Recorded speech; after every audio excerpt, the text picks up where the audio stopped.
வணக்கம் ஸ்டூடெண்ட்ஸ். இப்போ இந்த வீடியோ நம்ம பார்க்க போகிறது 10th மேக்ஸ் எக்ஸசைஸ் நம்பர் 4.3ல இருக்கக்கூடிய 6th சம் தான் பார்க்க போகிறோம். பாருங்கள், 5 metre long ladder is placed leaning towards a vertical wall. ஓகேங்களா, ஒரு வாலில் ஒரு சவத்து மேலே ஒரு ஏணியை சாய்ச்சி வச்சுருக்காங்க. அந்த ஏணியோட ஹைட்டு பார்த்தீங்கன்னா 5 மீட்டர். ஓகேங்களா, such that it reaches the wall at the point 4m height. ஓகேங்களா, அந்த வால் வந்து அந்த ஏணியை சாய்ச்சி வைக்கும்போது அந்த வாலோட ஹைட் வந்து 4 மீட்டர் ஹைட். ஓகேங்களா, ஸோ இப்போ இந்த ரெட் கலரில் இருக்கிறத மட்டும் யோசிச்சுக்கோங்க. ரெட் கலரில் இங்கே இருக்கிறது தான் அந்த ஏணி அப்படின்னு இருந்துச்சுன்னா, ஏணியோட லென்த்து பார்த்தீங்கன்னா 5 மீட்டரு. இங்கே இருந்து இங்கே வரைக்கும் ஆகக்கூடிய அந்த வாலோட ஹைட்டு பார்த்தீங்க அப்படின்னா 4 மீட்டர் ஹைட்டு அப்படின்னு சொல்லியிருக்காங்க. தென் நெக்ஸ்ட் என்ன ஸ்டேட்மெண்ட் கொடுத்துருக்காங்க பாருங்க. If the foot of the ladder is moved 1.6 metre towards the wall. So இந்த லேடரோட ஃபுட் இதுதான். இதை வந்து 1.6 மீட்டர் இங்கேருந்து இங்கே வரைக்கும் 1.6 மீட்டர் மூவ் பண்ணேன் அப்படின்னா என்ன சொல்லியிருக்காங்க, then find the distance by which the top of the ladder would slide upwards on the wall. So அப்போ இந்த ஏணி இங்கேருந்து நான் இங்கே தூக்குனேன் அப்படின்னா ஹைட்டுமே அப்படியே கொஞ்சம் ஏறுமா. ஸோ அப்போ இந்த ஏறக்கூடிய இந்த ஹைட்டு எவ்வளவு அப்படின்னு தான் அவன் கொஸ்டினாக கேட்டிருக்காங்க. ஓகேங்களா ஸ்டூடெண்ட். ஸோ இப்போ இதை தான் வீடியோவை பார்க்க போகிறோம். பார்க்குறதுக்கு முன்னாடி நம்ம சேனலை இது வரைக்கும் சப்ஸ்கிரைப் பண்ணாமல் இருந்தீங்க அப்படின்னா தயவு செய்து சப்ஸ்கிரைப் பண்ணிடுங்க. அப்படியே பக்கத்தில் பெல் ஐக்கான் இருக்கும், அதையும் கிளிக் பண்ணிடுங்க. நன்றி. இப்போ வாங்க நம்ம கிளாஸ்க்குள்ளே போகலாம். இப்போ அவன் கொடுத்துருக்க ஸ்டேட்மெண்ட்டை நான் அந்த ரெட் கலர் ட்ரையாங்கிளை மட்டும் கன்சிடர் பண்ணுங்கள். ரெட் கலர் ட்ரையாங்கிள் எதுவுமே சிங்கிள் லைன் தான், அந்த மாதிரி கன்சிடர் பண்ணுங்கள். டிஸ்டன்ஸ்லாம் ரெண்டுக்கும் இல்லை, சிங்கிள் லைனாகவே கன்சிடர் பண்ணுங்கள். ஸோ இப்போ இந்த ட்ரையாங்கிள் ஏபிசி அப்படின்னு கன்சிடர் பண்ணுங்கள். ஸோ இப்போ பார்த்தீங்க அப்படின்னா ஏபிசி ட்ரையாங்கிளை பொறுத்த வரைக்கும் ஏசி கொடுத்துட்டான், பிசி கொடுத்துட்டான், ஏபி மட்டும்தான் எனக்கு தெரியாது. ஸோ அப்போ நம்மளுக்கு தெரிஞ்ச பித்தாகரஸ் தியரம் என்ன, AC square hypotenuse square equal to sum of the squares of the other two sides. ஓகேங்களா, பிசி ஸ்கொயர். ஓகேங்களா, ஸோ அப்போ ஏசி அப்படின்றது என்ன இருக்குது, 5. நம்ம அதை எடுத்து எழுதிக்கலாம். AC equal to 5, BC equal to 4. So அப்போ 5 ஸ்கொயர் ஈக்குவல் டு ஏபி தெரியாது, அப்படியே வச்சுக்கிறேன், ப்ளஸ் பிசி ஸ்கொயர் அப்படின்றப்போ 4 ஸ்கொயர். ஸோ அப்போ எனக்கு தெரியாத மட்டும் அப்படியே வச்சுக்கிறேன்.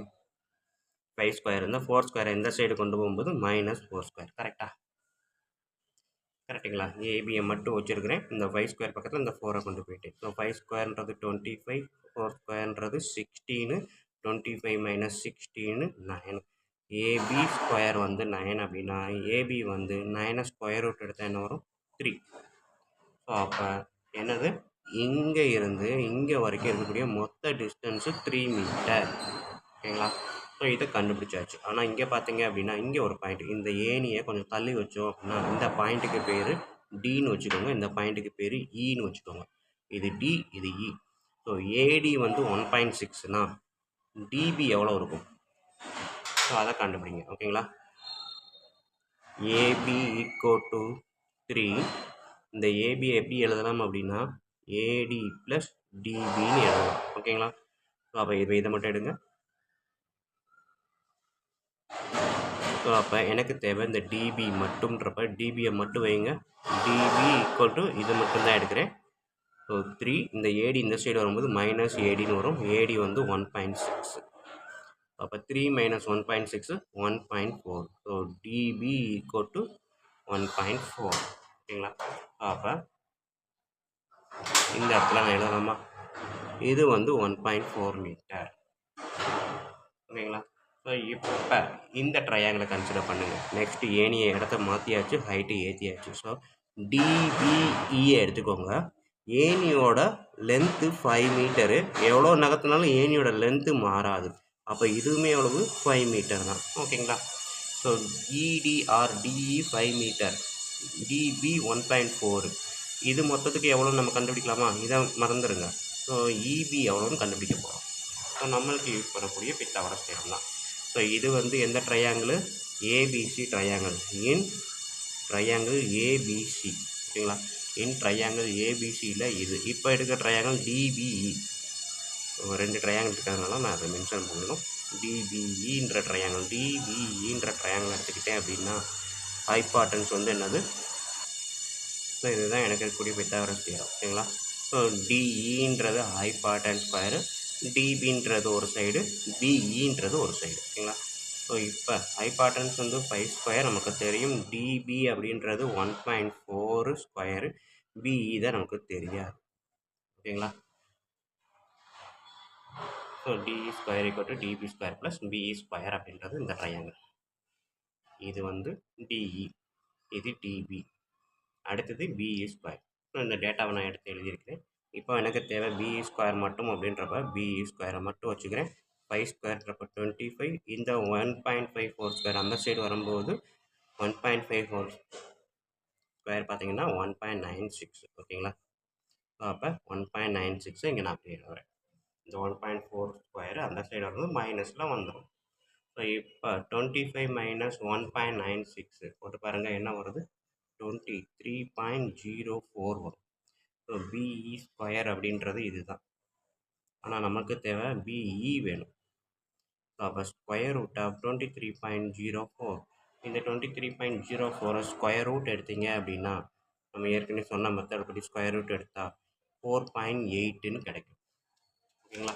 ஸோ 4.8 அப்படின்றது என்னது, இந்த ஏனியை நம்ம கொஞ்சம் தூரம் தள்ளி நகர்த்தணும் அப்படின்னா அதோட ஹைட்டு, வாலோட ஹைட் எவ்வளோ தூரம் டச் ஆகுது அப்படின்ற மொத்த ஹைட்டு பிஇ இங்கே இருந்து இங்கே வரைக்கும் இருக்கிறது தான் 4.8 மீட்டர்.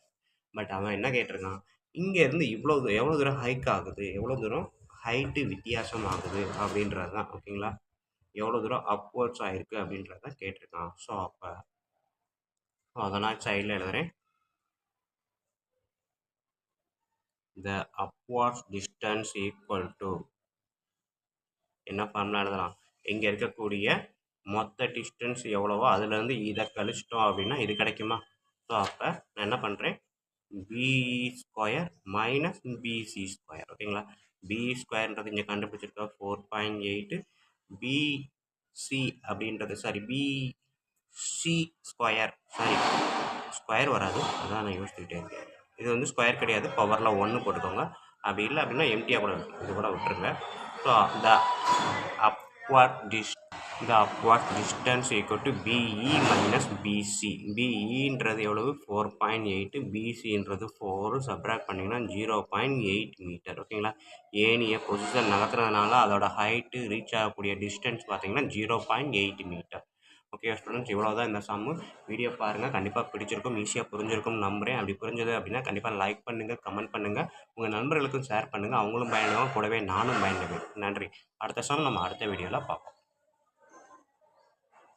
ஸோ இதில் நம்ம தெரிஞ்சுக்க வேண்டியது, கொடுத்துருக்க கொஸ்டினை மட்டும் கரெக்டாக கேப்சர் பண்ணி டயராம் போட்டிங்கனாலே எல்லாமே ஈஸியாக செஞ்சிடலாம். இந்த என்டையர் எக்ஸசைஸுமே என்னது, பித்தாகரஸ் தியரத்தை யூஸ் பண்ணி தான் இருக்குது. ஓகேங்களா? பித்தாகரஸ் தியரம் அப்படின்றது என்னது, hypotenuse square equal to sum of the squares of the other two sides. அதை தான் இங்கே எழுதிப்போம். ஓகேங்களா? என்ன பேர் வச்சாலும் அதுக்கேற்ற மாதிரி நம்ம எழுதிக்க கற்றுக்கணும். ஓகே ஸ்டூடெண்ட்ஸ், நன்றி. அடுத்த சம் அடுத்த வீடியோவில் பார்ப்போம்.